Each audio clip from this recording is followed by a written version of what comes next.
Hallelujah. Good morning, good morning. सुबह हो चुकी है, उठ जाइए और आइए मिलकर हम प्रभु के वचनों पर मनन करें। छोटी प्रार्थना।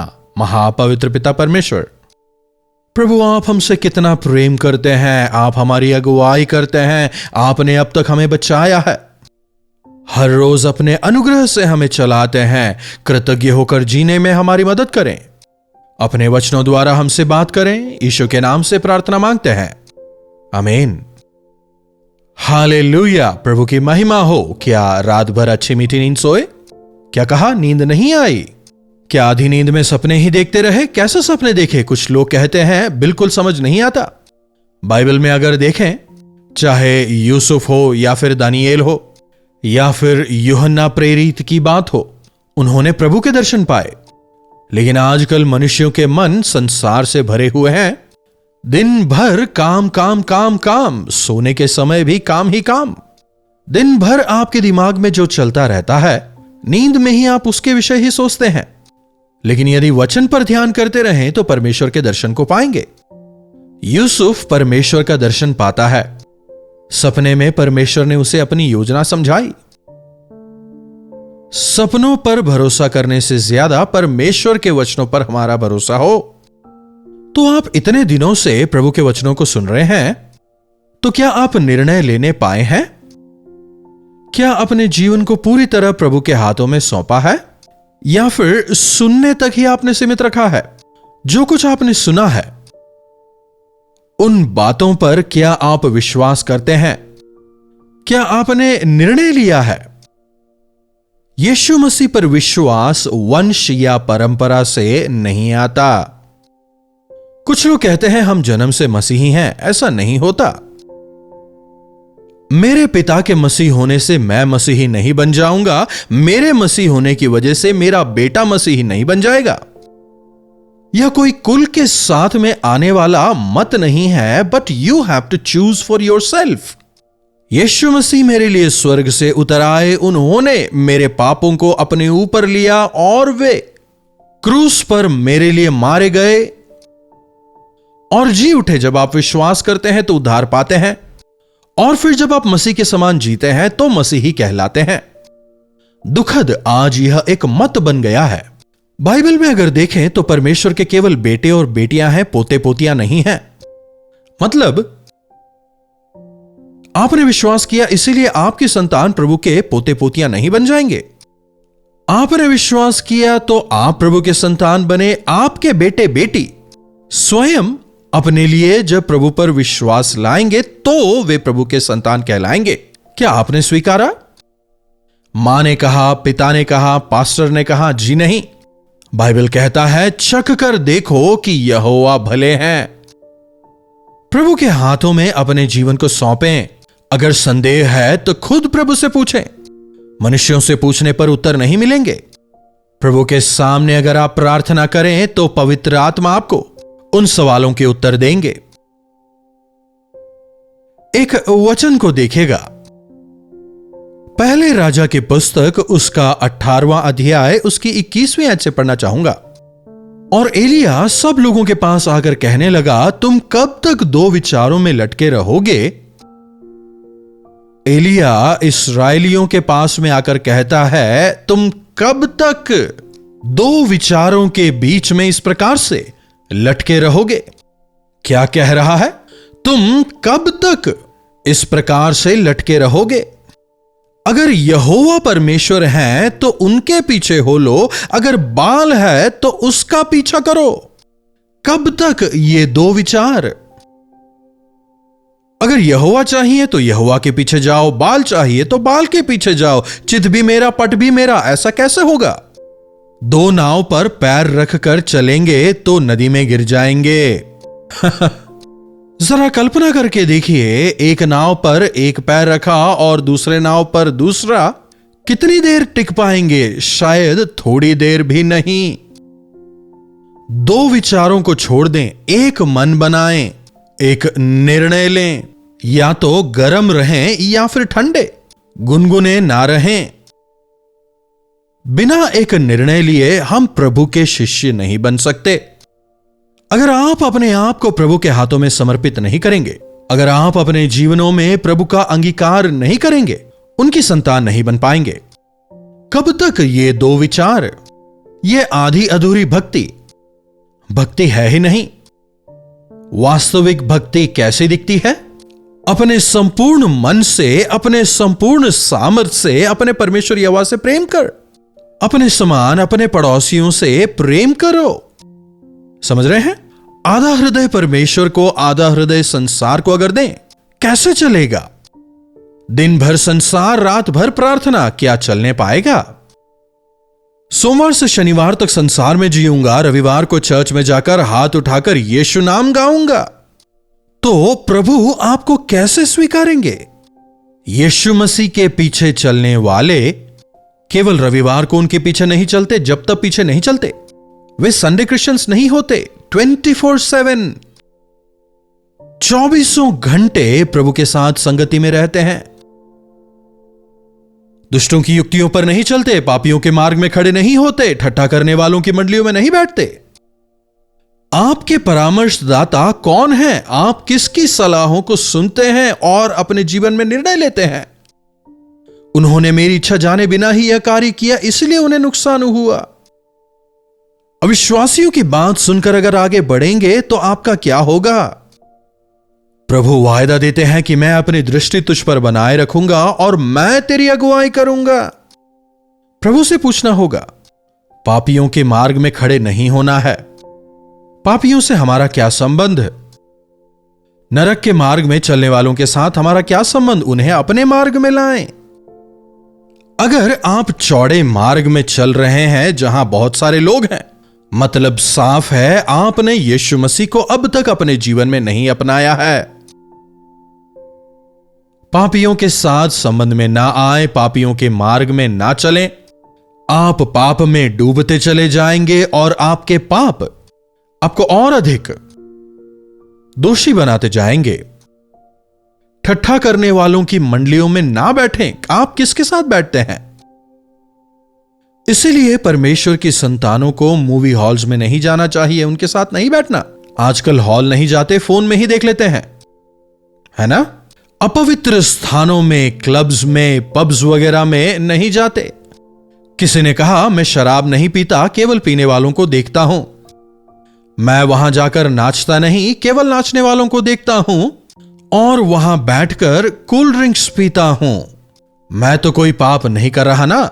नहीं नहीं नहीं, आप पापियों के मार्ग में खड़े हो रहे हैं, ठट्ठा करने वालों की मंडलियों में बैठ रहे हैं। आपके जाने बिना ही वो परिस्थितियां आपको प्रभावित कर रही हैं, आपके मन को अशुद्ध कर रही हैं। ना हमें पापियों के मार्ग में खड़े होना है, ना ही ठट्ठा करने वालों की मंडलियों में बैठना है। मतलब क्या घर में सो जाना? नहीं, अगर कुछ छोड़ना है तो कुछ करना भी है। भजन संहिता 1 उसकी पहली आयत जानते हैं ना? समय की कमी की वजह से हम वहां नहीं जा रहे। सुबह सवेरे सबको कॉलेज जाना है, काम पर, नौकरी पर जाना है, व्यस्तता रहती है, इसीलिए काफी गहराई में हम नहीं जा रहे। पर केवल एक विचार प्रस्तुत कर रहा हूं, आप दिन भर मनन करें। यहोवा की व्यवस्था से प्रसन्न रहना है, यहोवा के वचनों में आनंदित होना है और दिन रात उस पर मनन करना है। क्या लिखा है? दिन रात, डे एंड नाइट, 24/7। अरे अगर दिन भर बाइबल पढ़ेंगे तो फिर काम कब करेंगे? पढ़ाई कब करेंगे? स्कूल कब जाएंगे? दूसरे काम कब करेंगे? प्रभु के वचनों को पढ़कर उन्हें मन में रखकर दिन भर उस पर मनन करना है, दिन भर वचन के अनुसार जीना है। जो यहोवा की व्यवस्था से प्रसन्न रहता और दिन भर उनके वचन पर मनन करता है, वह व्यक्ति जो बहती नाली के किनारे लगाया गया है, अपनी ऋतु में फलता है और उसके पत्ते कभी मुरझाते नहीं। हालेलुया! और जो कुछ वो करता है वो सफल होता है। पादरी साहब, हर जगह नुकसान हो रहा है, आगे नहीं बढ़ पा रहे हैं। क्या प्रभु को प्रथम स्थान दिया? क्या प्रभु के वचनों के अनुसार जिए? क्या प्रभु की इच्छाओं को जानकर आपने निर्णय लिए? करके देखिए, तब सारे काम सफल होंगे। एक निर्णय लें, थोड़ी देर प्रभु, थोड़ी देर संसार नहीं। थोड़ी देर प्रभु की इच्छा, थोड़ी देर मेरी इच्छा नहीं। प्रभु ने जो कहा अगर आपके अनुकूल है तो आप उसे करेंगे, और जब प्रभु का कहा आपके अनुकूल ना हो तो उनकी बात छोड़कर अपनी मर्जी करेंगे तो नुकसान होगा ही ना। जी हां, जीवन में निर्णय लें। उजियाला है, अंधियारा है, जीवन है, मृत्यु है, यहां आशीष है, यहां श्राप है। जो आपको चाहिए चुन लें। प्रभु हमें ऑप्शन देते हैं, तुम्हारी मर्जी, तुम्हारी मर्जी। जीवन चाहिए या फिर मृत्यु, आशीष चाहिए या श्राप, चुन लो। थोड़ा ये भी चाहिए, थोड़ा वो भी चाहिए, ऐसा नहीं हो सकता। चौड़े मार्ग में चलने वाले अनेक हैं, लेकिन जो अंत है वो विनाश है। सकरे मार्ग में चलने वाले कम हैं, उसमें चलने के लिए संघर्ष करना होगा, लेकिन वो अनंत जीवन की ओर हमें ले जाता है। थोड़े समय का आनंद चाहिए या अनंत काल का आनंद चाहिए, तुम चुनो। संसार के लोगों का साथ चाहिए या फिर अनंतता के लिए प्रभु के साथ जीने का सौभाग्य चाहिए, तुम चुनो। मूसा जो है अपने जीवन में जब वो बड़ा होता है एक निर्णय लेता है।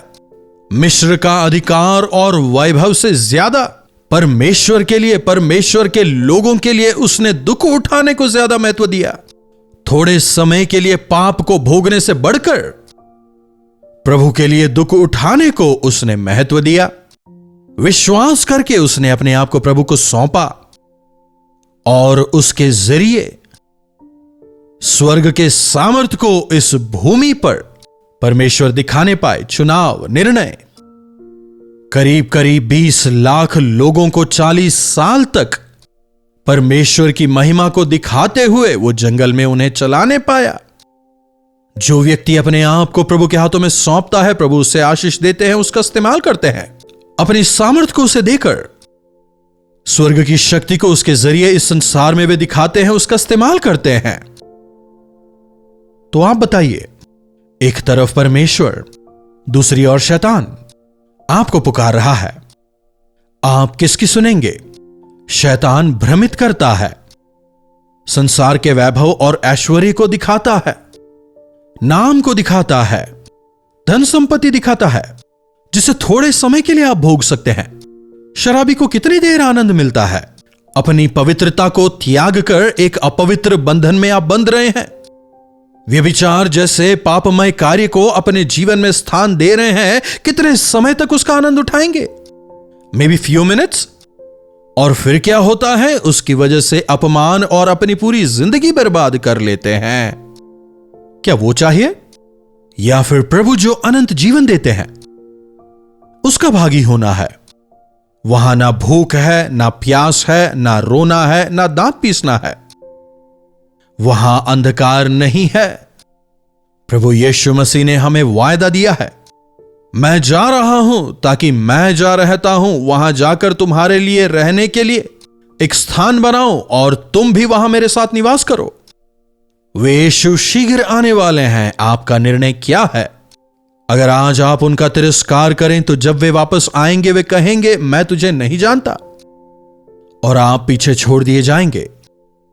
क्या आप पीछे छोड़े गए झुंड में रहना चाहेंगे या फिर महिमा के शरीर को पाकर अनंत काल के लिए उनके साथ में रहने का सौभाग्य आप चाहेंगे? निर्णय आपका है। सही निर्णय लें। प्रार्थना। महापवित्र पिता परमेश्वर, एक बार फिर से अपने वचन की गहराई को आपने हमें समझाया, आपका धन्यवाद। प्रभु हमारे जीवनों में निर्णय लेने में हमारी मदद करें, आपको चुनने में हमारी मदद करें। संसार को नहीं बल्कि आपको जीवन में चुनकर आपकी व्यवस्था से प्रसन्न होकर दिन रात उस पर मनन करते हुए आपको प्रथम स्थान देते हुए जीवन में सफल होकर आपको महिमित करते हुए जीने का अनुग्रह हमें दें। यीशु के नाम से प्रार्थना मांगते हैं, आमीन।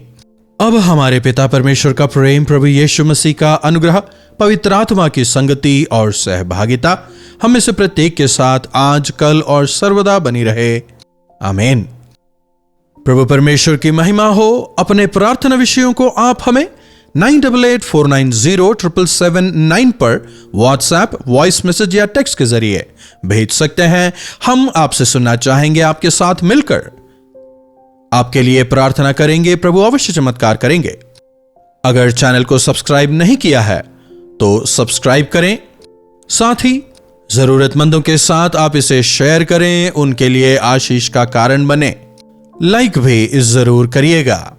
मुंबई और उसके आसपास रहने वालों के लिए खुशखबरी है। हम आपके शहर आ रहे हैं 10 दिसंबर शाम 6 बजे Morning Star English School Sion Dharavi में, और 11 तारीख शाम 6 बजे रहतौर मेमोरियल मेथोडिस्ट चर्च में हम गेट टुगेदर का आयोजन कर रहे हैं।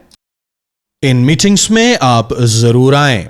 इन्हीं वचनों के साथ आज मैं आपसे विदा लेना चाहूंगा। प्रभु आप सबों को आशीष दें। मुंबई और उसके आसपास रहने वालों के लिए शुभ संदेश। एक बार फिर से दिसंबर 10 तारीख को एक विशेष पास्टर्स क्रिसमस में वचन सुनाने के लिए मैं मुंबई आ रहा हूं। आप सभी का स्वागत है। शाम को 6 बजे से लेकर रात की 10 बजे तक morning Star English school Dharavi में यह कार्यक्रम होगा।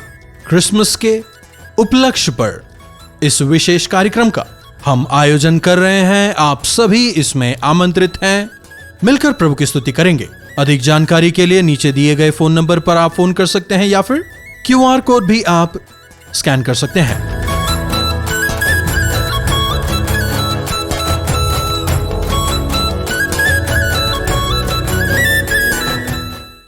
मुंबई और उसके आसपास रहने वालों के लिए शुभ संदेश। आपसे सीधे मिलने के लिए और आपके लिए प्रार्थना करने के लिए एक बार फिर से एक दिन के गेट टुगेदर का दिसंबर 11 तारीख को हम आयोजन कर रहे हैं। आप जरूर आइएगा। हमारे टीवी के और सोशल मीडिया के श्रोताओं से सीधे मिलकर प्रार्थना करने के लिए, वचन सुनाने के लिए हम आपके पास आ रहे हैं रहतौर मेमोरियल मेथोडिस्ट चर्च में। रहतौर memorial Methodist church, station road, Parel, Mumbai. अगर इस विषय में आप अधिक जानकारी चाहते हैं 8939393939 नंबर पर फोन करें या QR कोड को आप स्कैन कर सकते हैं। समय रहेगा शाम के 6 बजे से लेकर रात को 11 बजे तक। जरूर आए, प्रभु की आशीषों को पाएं।